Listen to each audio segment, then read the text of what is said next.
Hey everybody, welcome back again to Ken Tamplin Vocal Academy, where the proof is in the singing. I'm continuing my series on taking these amazing isolated vocal tracks, and we're talking about the vocals, the band, some of the songwriting, backstories, you name it. Next up is Megadeth, à tout le monde.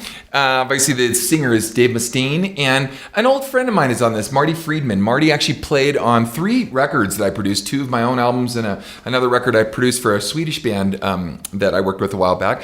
But anyway, just a brilliant, talented guitar player. One of the things, I know I'm supposed to be talking about vocals now, so I'll get to that in a second. But one of the things I've always loved about Marty's playing is just his note choices. He didn't go after the shredder thing like most guys did in the 80s. And I want to share a quick story with you guys before we get started, if you don't mind.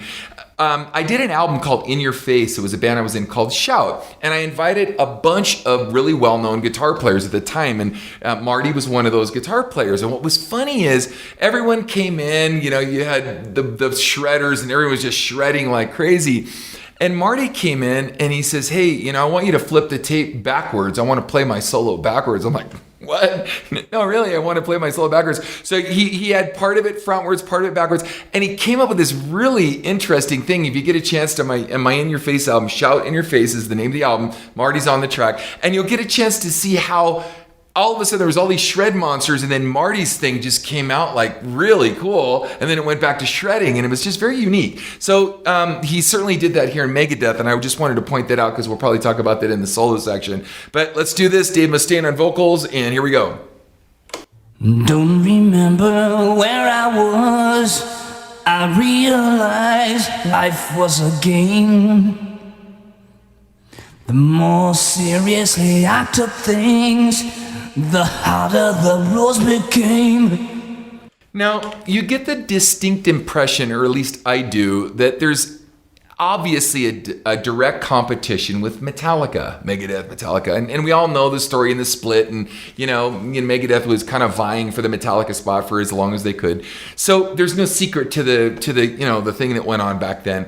But in the same kind of way, there was also some singing similarities. Now, Hetfield and Mustaine are different singers, but maybe not quite so much. Now, Hetfield had kind of a little more growl and grit in his voice compared to Mustaine here, but there's some similarities even in the phrasing, even in the pocket of the phrasing against the rhythm and so forth, and even down to like some of the instrumentation. Let me just play this really quick. If you listen to this here.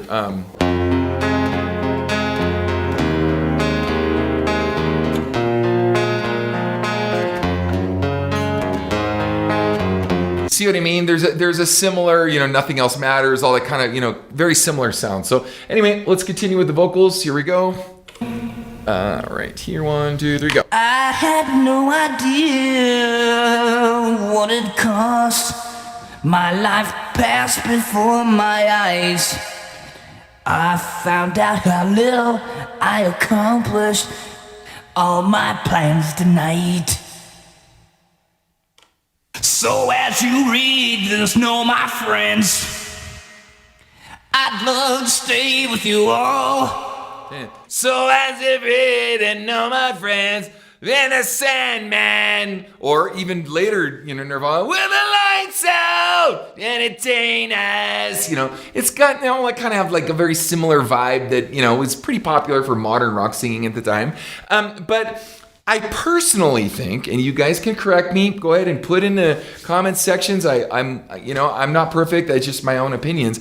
I think Megadeth was more melodic, actually, and in some ways, there's a lot of aspects I like better than the Metallica stuff. And I grew up on this stuff, guys. So don't think this is a later comment stuff. This is like everybody that lived in LA at the time. We all had very similar sentiments about how we felt about certain bands and stuff. And you know, I kind of think Megadeth got cheated a little bit. I think they could have been a little more successful and treated a little more successfully than maybe what they you know, ended up getting. So that's just my personal opinion, but let's continue. Here we go. So as you read this, know my friends. Oh, I want to put in the instrumentation here too, so you hear this together. So as you read this, know my friends, I'd love to stay with you all.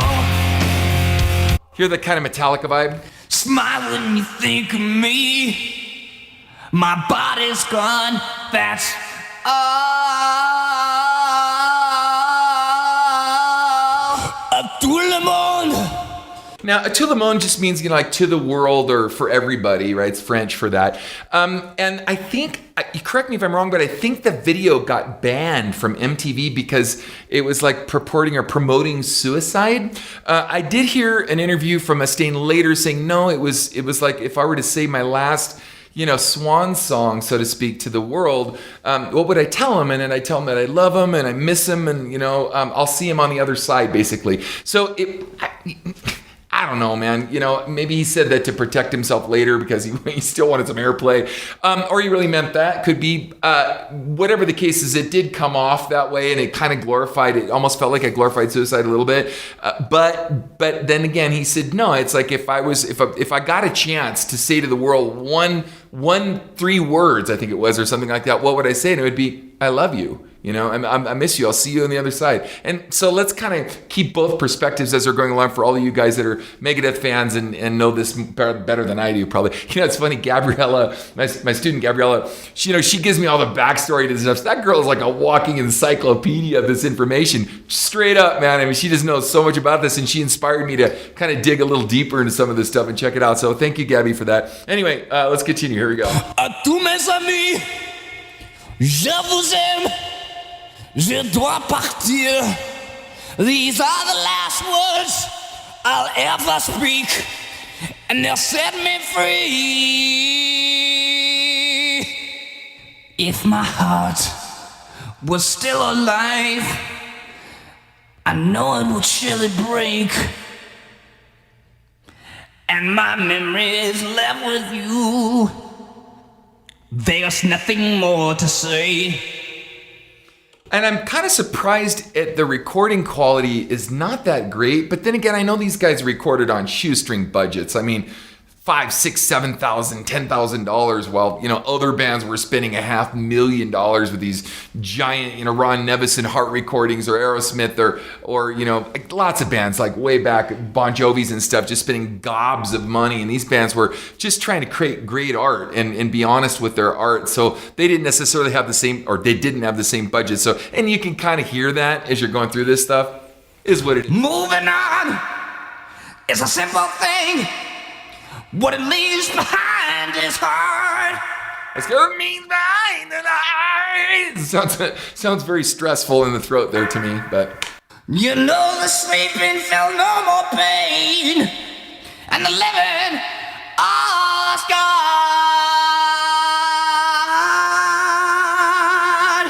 À tout le monde, à tous mes amis, je vous aime. Je dois partir. These are the last words I'll ever speak, and they'll set me free. Now, I don't speak French, but it sounded like he had a pretty good accent there. My daughter's actually pretty fluent in French, and Spanish, and Italian, and my son also, and Portuguese too. But it's interesting because it sounds like he does have some command of French. And I remember touring with a band called Vulcain. I don't know if you guys remember those guys. They were sort of the Metallica for their time. And it was funny kind of hearing these lyrics in French like this with a really heavy overtone. If you have never heard of them, get a chance to go see Vulcain. But I remember playing a bullfight arena in a band I was in way back when, and it was a tough gig, to be honest, because we were warming up as a melodic band for a pretty heavy band like that. But anyway, let's continue. Oh, I want to play some of this solo here. This solo is really cool. Check this out.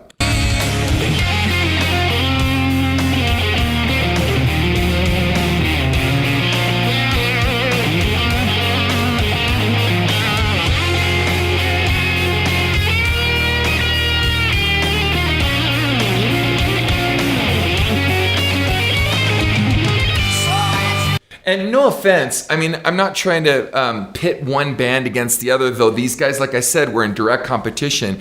I've never heard Metallica ever do anything from a lead guitar standpoint that's, to me, that well thought out or that intelligent.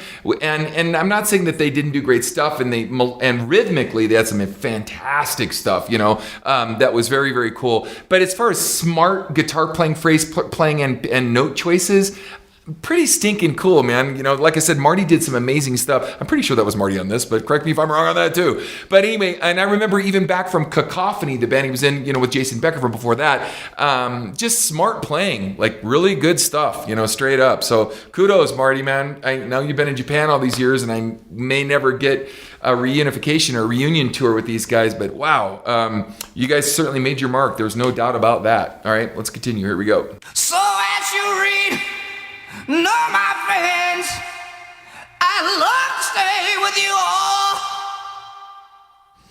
Please smile, smile when you think about me. My body's gone, that's all. À tout le monde, à tous mes amis, je vous aime, je dois partir. These are the last words I'll ever speak, and they'll set me free. À tout le monde. And he just kind of repeats it. I'll continue just for the respect of the song, but À tous mes amis, je vous aime, je dois partir. These are the last words I'll ever speak, and they'll set me free. cool. Anyway, good stuff, man. I mean, you know, it'd be great if other bands were quite as pioneering and, you know, took some risks and chances like Megadeth did and Metallica and other bands at the time. But very unique. I mean, they had a very unique sound. They carved away and they were pioneering a lot of very interesting melodic things that were kind of walking the tightrope between what happened in the early 90s, where it was really tragically unhip to have anything melodic. That's when Nirvana came in. And I'm not saying there weren't bands that got melodic. I mean, of course, Pearl Jam and songs like Black and, you know, whatever, they're very melodic. But I'm just saying, and then, you know, and okay, that's not really fair because you had Lane Staley doing some stuff that was also melodic and Chris Cornell. But for the most part, it was unhip to be that melodic because everyone was coming out off of melodic rock or 80s metal, and they were trying to stay more garage bandy in the sound. So these guys were combining some very unique stuff and straddling the fence of a couple different worlds and pulling it off. So anyway, thank you for joining me. I've got more coming your way. Please like and subscribe to my channel, and definitely check out my next video. À tous mes amis, je vous aime, je dois partir. These are the last words I'll ever speak, and they'll set me free. If my heart